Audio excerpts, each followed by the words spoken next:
Welcome to Bleav in Colts, where Lawrence Owen and DeQuell Jackson brings you everything about the shoe.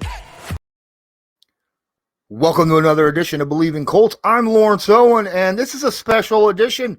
I've got my guy here, Davey Hudson from Bleav in Titans with me. How's it going, my guy?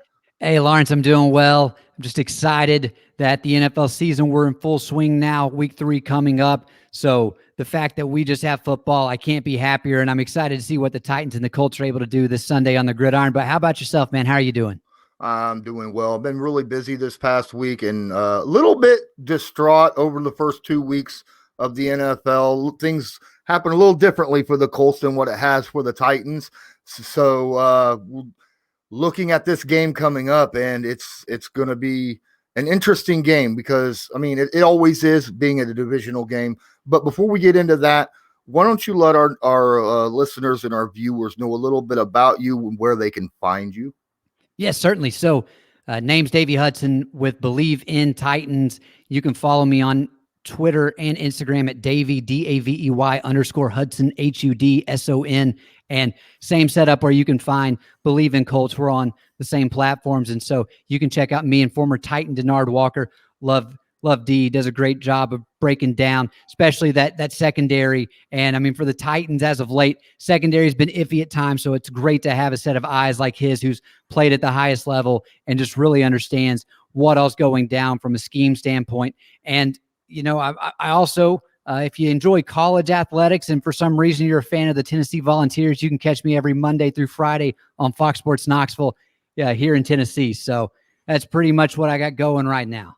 So that's got to be rough for you, isn't it? I mean, being a Titans fan and a Tennessee fan, when Peyton Manning was a quarterback, you were kind of torn, weren't you, a little bit? You know, I love Peyton, and it was one of those things to where I didn't really understand the time growing up. I mean, I'm a little on the younger side of things, but like the rivalry between the NFL teams, because it's just like, oh, Peyton played for Tennessee, so it's like I'm going to root for Peyton and the Titans. And obviously, as you get older, you realize like that just doesn't work out too well. But no, I still love Peyton, and I'll be honest, like once he went to the Broncos, it made it even easier to pull for him. And so, like the year where Peyton and Steve McNair both won the MVP, I was just like, it's like I can't be upset, man. I just can't. And it's a weird thing, but at the end of the day, you know, you got to separate them. And been happy that I've been able to watch Peyton as I grew up, because in my opinion, he's the greatest quarterback to ever play the game. I don't care. You can call Tom Brady the most decorated, but Peyton changed the game. Yeah, I kind of agree with you on that. I think, with the rings and what he's accomplished in the postseason stuff like that, obviously Tom Brady is there, and I get why the majority of people call him the GOAT. But you're right, Peyton Manning's mental aspect of the game and how he approached it and prepared for it was just second to none. You know, yeah. And I'm happy we get to watch him on Monday nights now. So yeah, that was better. Yes, it does.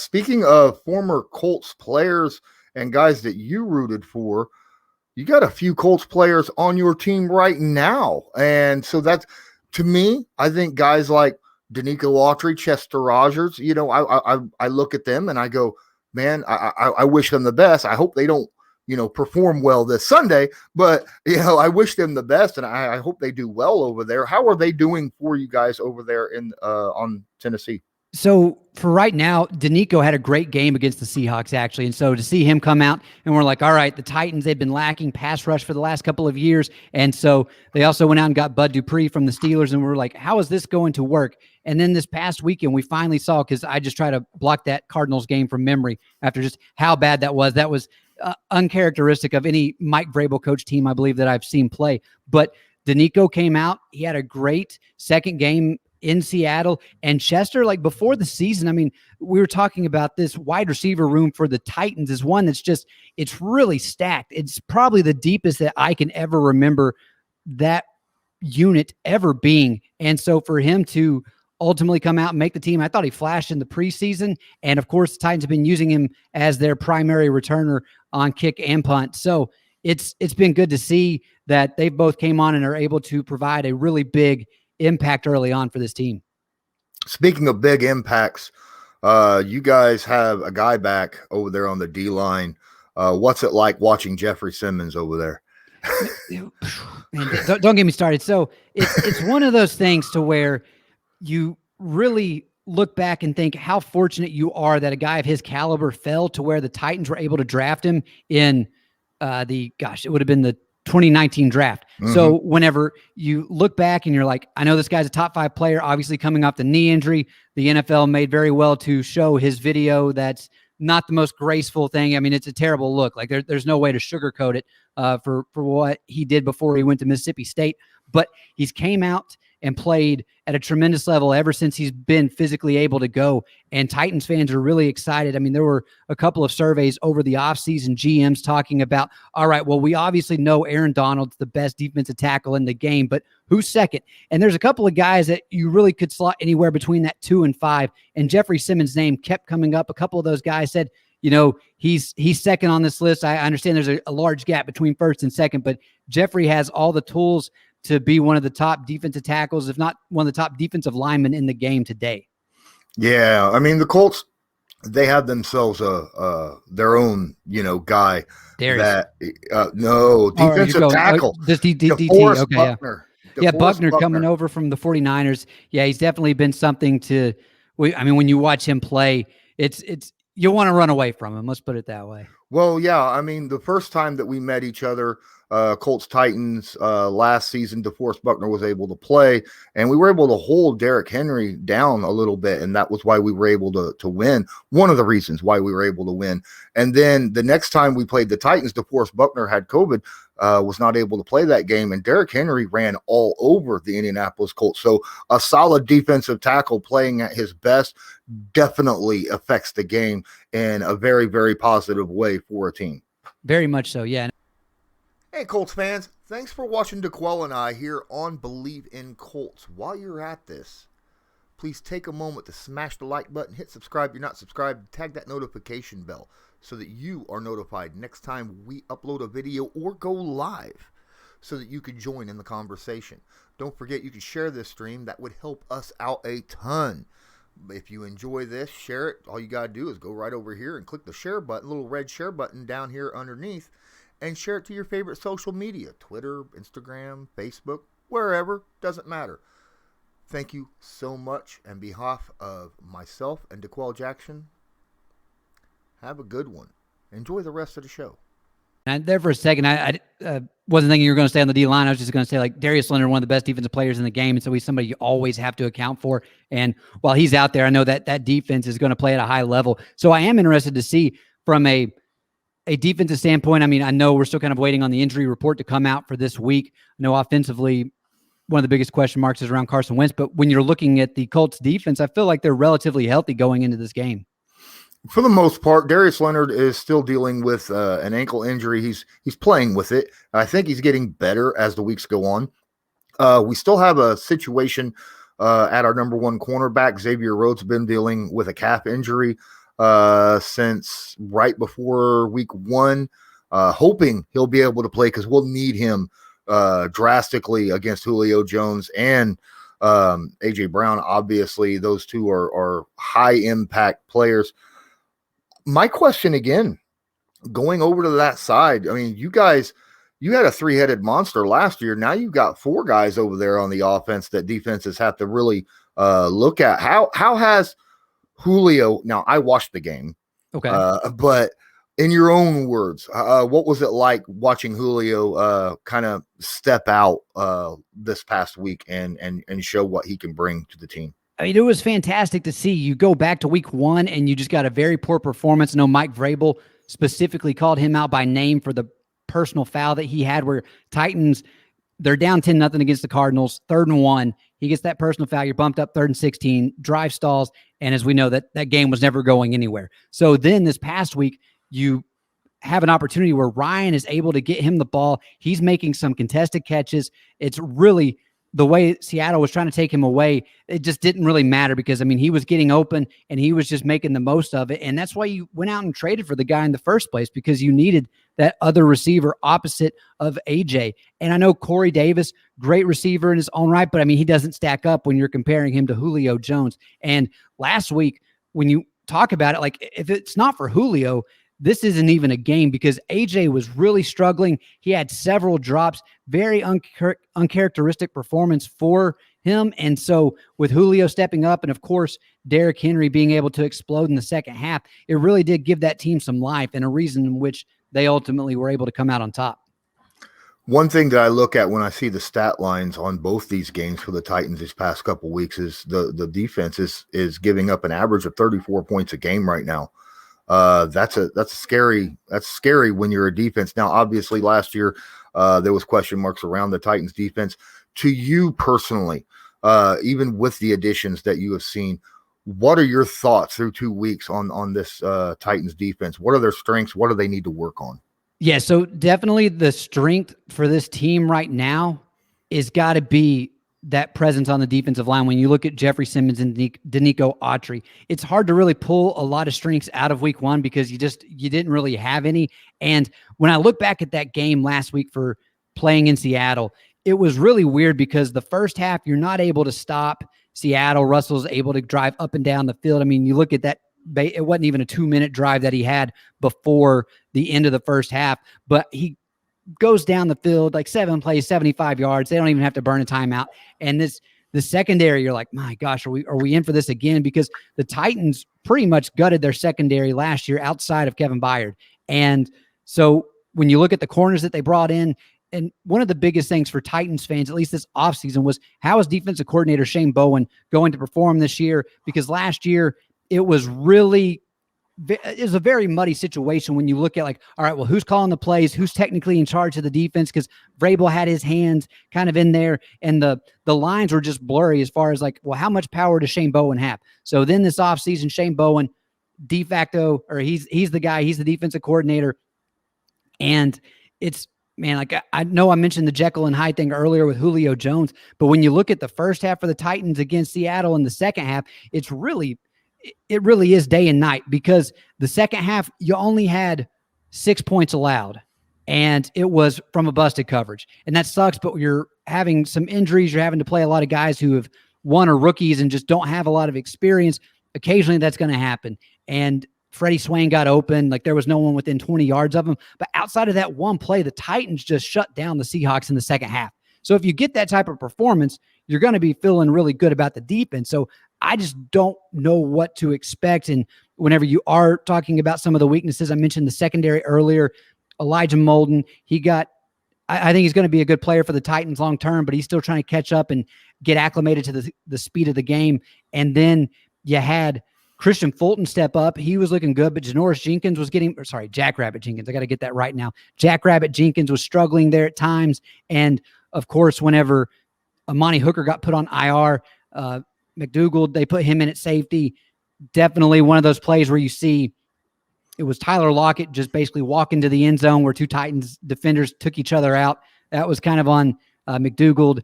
And so it's one of those things to where they're young, they're still learning, but if they can kind of cut out those mistakes, I think this is going to be a solid unit at the end of the day. So you have had to deal with different offensive coordinators back-to-back years, right? So how's the offense look different this year as compared to last year?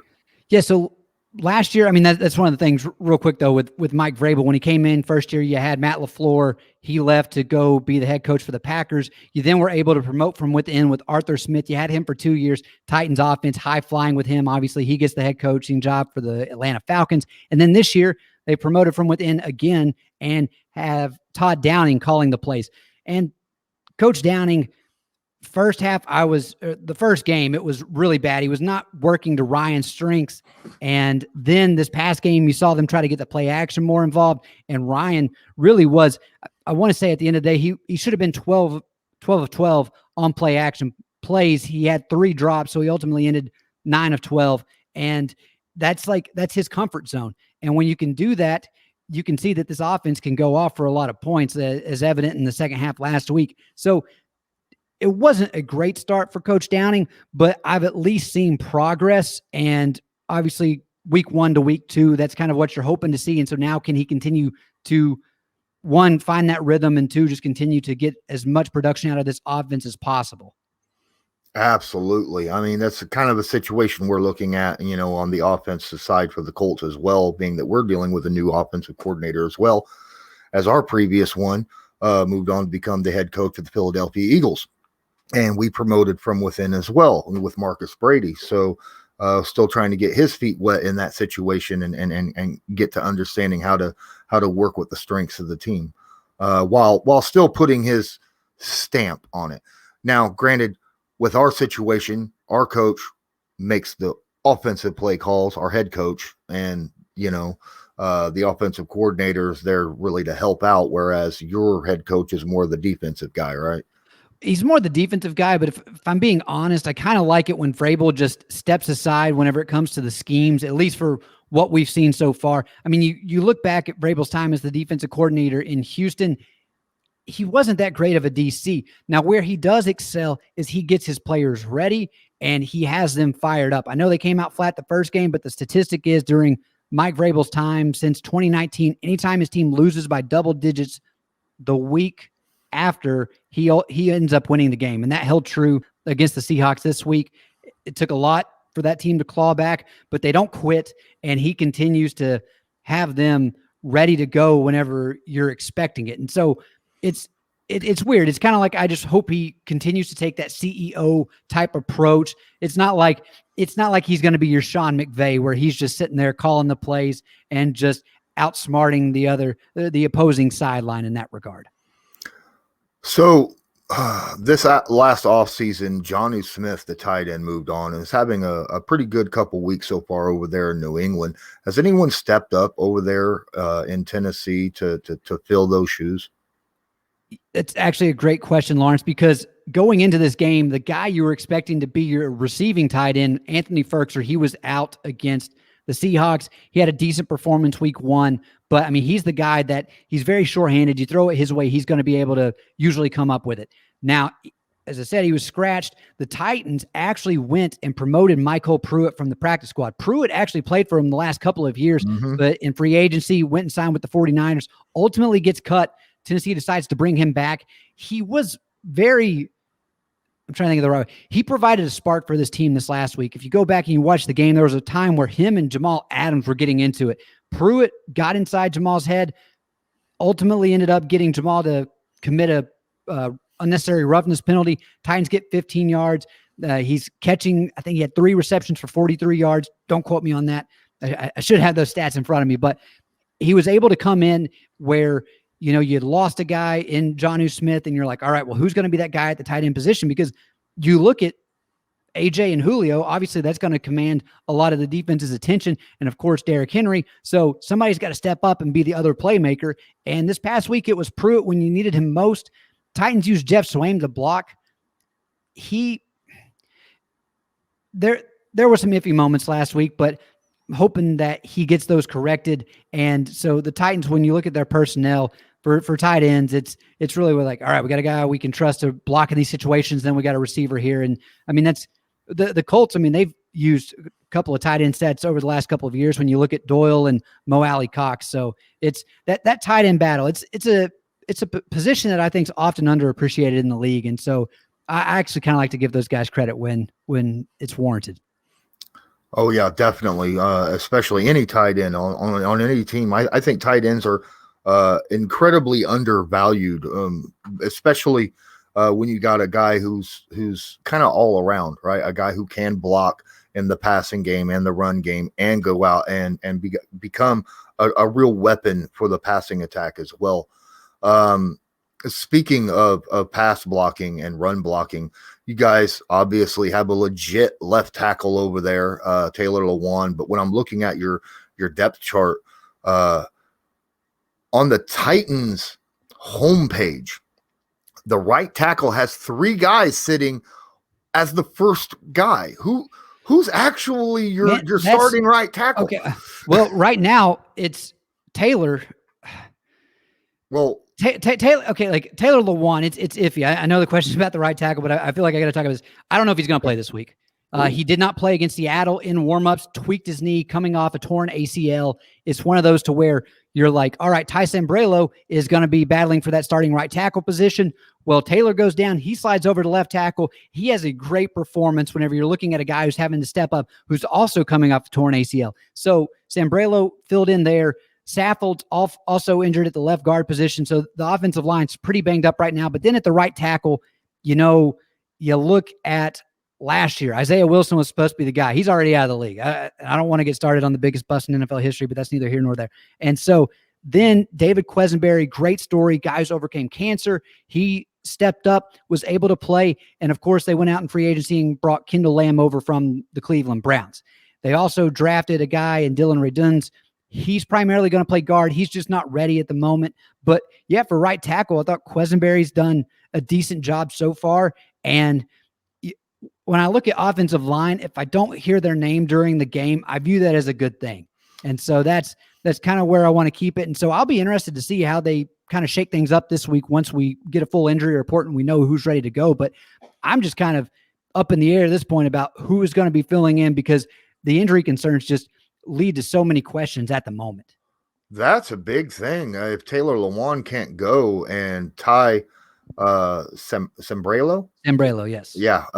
He has to start over there. He's going up against our rookie, Quiddy Pay, the first round pick out of that.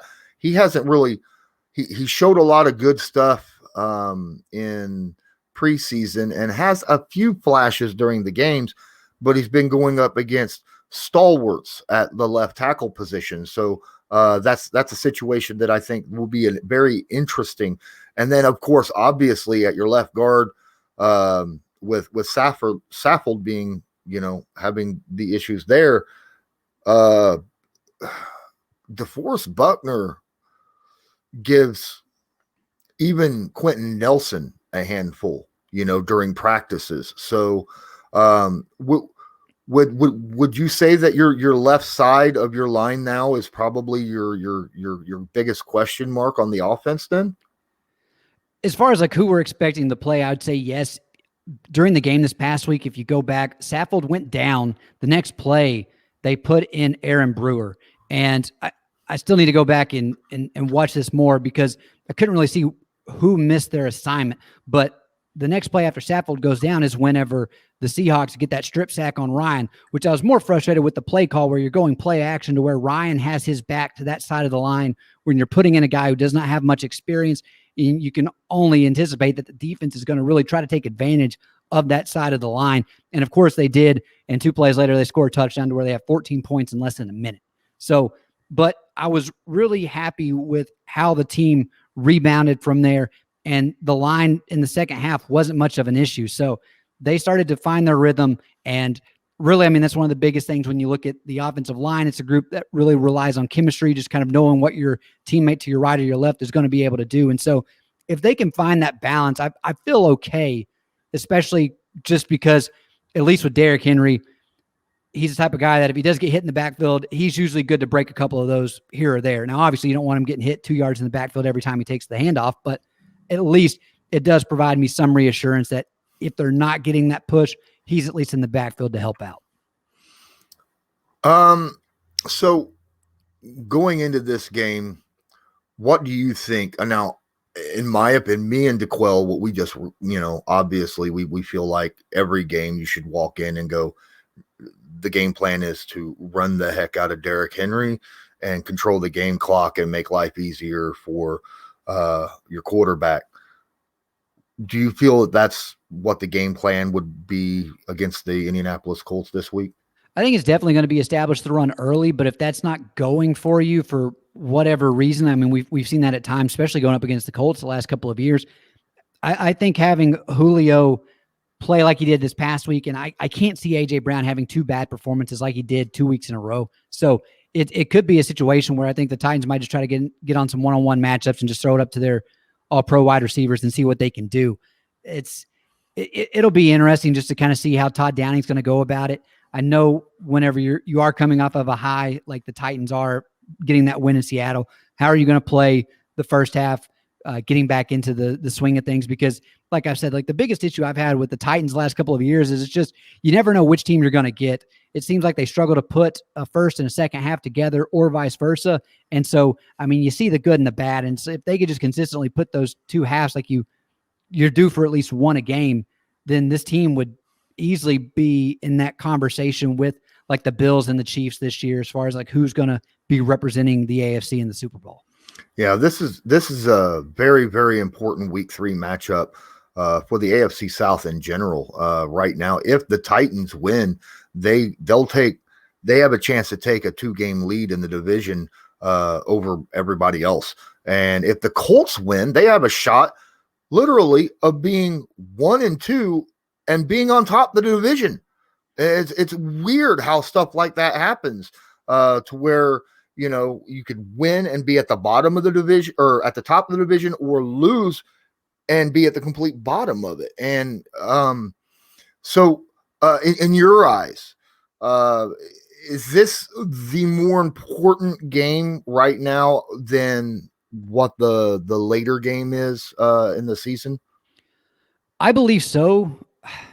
And I say that because if you look at the Titans' schedule, they were fortunate they were able to split their first 2 NFC West opponents and go 1-1. Now, after the Colts, you get to go on the road and you play the Jets, rookie quarterback, Zach Wilson. Very rough outing this past week. And then after that, you get to play Trevor Lawrence and the Jags. And I'm not a believer in Urban Meyer. So I'm just chalking that up as a win. If it comes back to bite me in the ass, it comes back to bite me in the ass. But I don't see how the Colts, the Titans, almost any team in the league should lose to the Colts, or should lose to the Jags this year. Now with the Colts this coming week, like you said, I mean, it's a very big swing for both teams, because Titans could go up 2-1 on who I really view as our only competition to win the AFC South this year. And if we go up 2-1 in the standings and the Colts are at 0-3, it's going to be to where we at least have the Titans have a little bit of breathing room. Now, if you do look at how this series has gone the last couple of years, it's kind of weird. I feel like the Titans usually play better in Indianapolis than they do at Nissan Stadium in Nashville. So it's just, I always try to temper expectations and tell people, it's like, listen, guys, for divisional games in the NFL, anything goes. And it's one of those things to where these teams see each other enough. You just need to be prepared. Even if it looks like you should win, just don't ever get ahead of yourself, even though I say that. And then like 10 seconds ago, I was talking about how the Jags are an automatic W. But yeah, it's just a huge matchup. And so I know Titans fans, they were let down their first game in Nissan Stadium this year. So they're really hoping that the team comes back and is able to put on a show for the fans. Yeah, that'd be nice. You're right though. In recent memory, it has been that way, you know, where the visiting team seems to do better on the road when it comes between the Colts and the Titans matchups.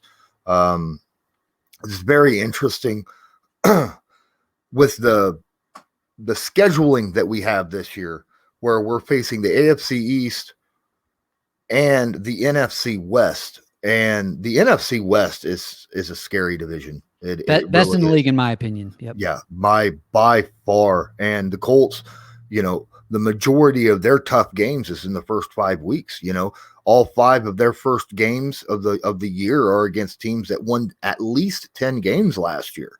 So there's a lot of people out there that say they could see the Colts starting out 1-4 and then just running a big long streak of wins, you know, mid to late season, because of how the schedule has came up. Because as you said, we're in a division where there's only, in our opinions, and like I said, this could bite us in the butt, like you said, but there's only really 2 teams that really scare anybody right now. Even though the Texans won week 1, amazingly enough, no one's looking at the Texans and going, oh, they're going to be a tough outing, or Jacksonville. Even though Jacksonville's offense looks on paper like it could be really good, it seems like any offense would be able to go against their defense and just score at will.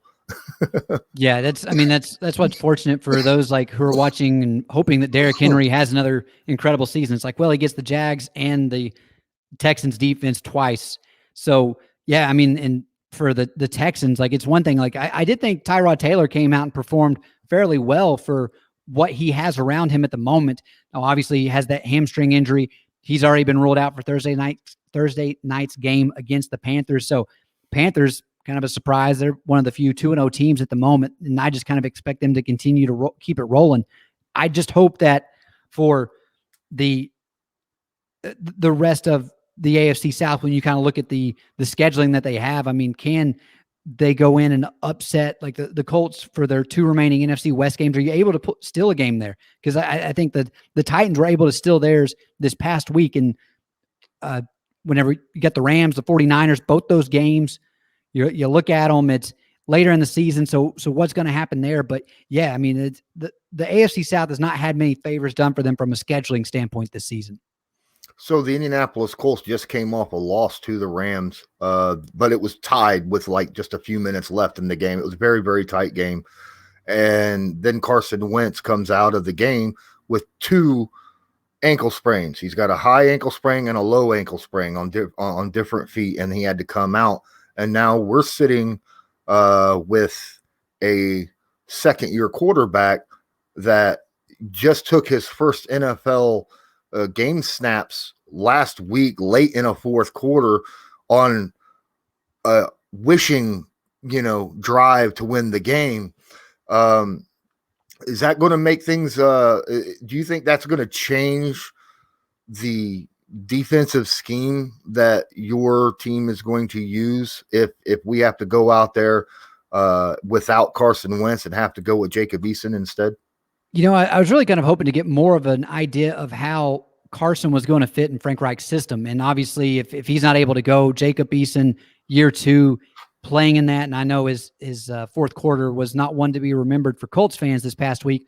But it's one of those things to where I think if you're the Titans, I'm making Jacob Eason prove that he can beat me. I'm making sure that the Colts are not able to establish the run. And it's like, Jacob, if the Colts are going to win this game, it's going to be on your shoulders, and you're going to have to go out there and have an incredible performance to keep your team in this, because it's one of those things to where when you're looking at young quarterbacks, I mean, you can't really describe it. They just have to get used to the speed of the game, seeing how small those windows actually are compared to college, and just being able to make those reads at a much faster rate than they've had to do in the past. And so it's hard to say like, yeah, they'll get it. It's just one of those things that takes experience. And so if he's expecting to get this start, it's one of those things to where I feel like you just have to say it favors the Titans.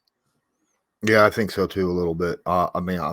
Quite a bit, because honestly, I think that Carson Wentz has, if you watch the game, under the duress that he's had due to the situation that we've had with our O-line, he's been under duress and pressure and all that through both games, and has played incredible, in my opinion, just to keep us in those games. And that's not the same style of quarterbacking that Jacob Eason brings to you. He is more that sit in the pocket, find the receiver, deliver the football, rather than extending a play and that kind of stuff. So yeah, I'm kind of with you on that.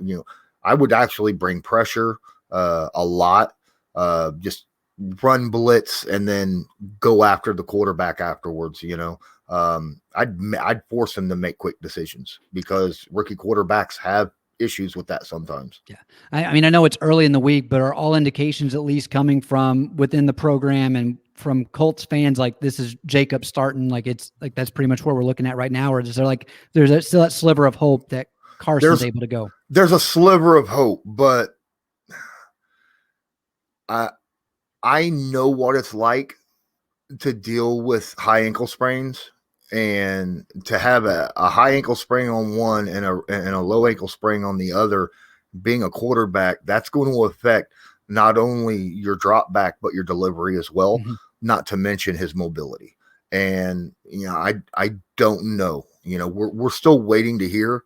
Frank Reich is, we're waiting on to see the MRIs come back and see how bad it is and whether or not he can tough through it or not, or even if he should, because a high ankle sprain is one of those situations where if you injure another high ankle sprain, which you can do very easily, it's not like the low ankle sprain. You could have the taped up all the way up to your knee really, really tight and still roll it again, So, and if you roll over on something like that before it has healed, you can do some like permanent Serious damage. Yep. Yeah, you can do permanent damage to your ankle. So, and to those ligaments. So we're sitting back and waiting, holding our breath. I mean, I think a lot of Titans fans, at least the ones that I've interacted with, they're kind of surprised that Carson was even playing the first 2 weeks, just based off of kind of the initial reports that came out about his foot surgery. And of course, Quentin Nelson had the same thing. And I mean, I know your fans know everything I'm talking about, but it was just kind of a shock to Titans fans. They're like thinking that first game, it's going to take him at least a month into the season before Carson's actually under center.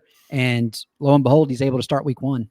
Yeah, well, it was a non-invasive surgery, and the incision was on the side of his foot rather than underneath.